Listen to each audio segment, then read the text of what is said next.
అందరికీ నమస్కారం. కున్సత్ శ్రీనివాస్ ఛానల్ స్వాగతం. ఫస్ట్ టైం చూసినప్పుడే సబ్స్క్రైబ్ చేసుకుని బెల్ సింబల్ ప్రెస్ చేస్తే సరిపోతుంది. ప్రతిసారి అవసరం లేదు. లీగల్ విషయాలు అందరూ తెలుసుకోవాలి. ఈరోజు విశాఖపట్నం పోలీసులపై తీవ్ర ఆగ్రహం వ్యక్తం చేసిన ఆంధ్రప్రదేశ్ హైకోర్టు. ఏం జరిగింది అంటే, పోలీసులు ప్రీ లిటిగేషన్ ఫామ్ అనేటువంటి ఒక ఫామ్ని ఏర్పాటు చేసి దానికి అందరినీ సివిల్ వివాదాల్లో ఉన్న వాళ్ళని పిలిచి వాళ్ళు సెటిల్ చేయడం అనేటువంటిది స్టార్ట్ చేశారు.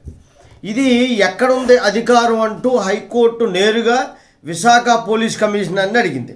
ఇది ఏం చేసిందంటే, ఈ ప్రీ లిటిగేషన్ కౌన్సిలింగ్ ఫారం పేరుతో పోలీసులు సివిల్ వివాదాల్లో ప్రజలను స్టేషన్లకు రప్పించడం పట్ల హైకోర్టు తీవ్ర ఆగ్రహం వ్యక్తం చేసింది.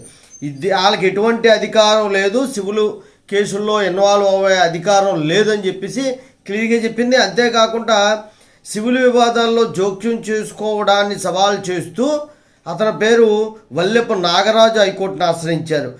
ఒక భూ వివాదంలో డబ్బుల్ని తిరిగి ఇచ్చేయాలని చెప్పి పోలీసులు ఒత్తిడి చేయడాన్ని ఆయన అక్కడ రిట్ పిటిషన్ దాఖలు చేస్తే దానిపై తీవ్ర ఆగ్రహం చేస్తూ ధర్మాసనం ఒక నోటీస్ జారీ చేసింది.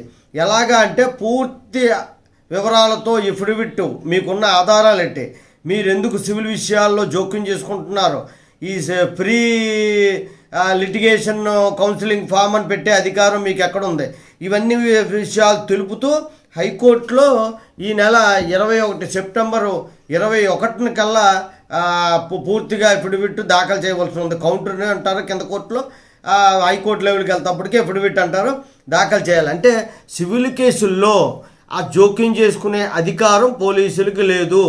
ఎప్పుడు కోర్టు డైరెక్షన్ ఇస్తే తప్ప. చాలా జరిగింది. ఇక్కడ కూడా మొన్న ఎస్రాయవరంలో ఎక్కడో జరిగింది, నా దృష్టికి కూడా వచ్చింది.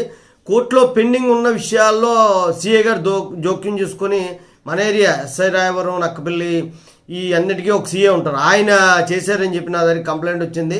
అయితే వాళ్ళు సెటిల్ చేసుకున్నారు కానీ హైకోర్టుకి వెళ్ళలేదు.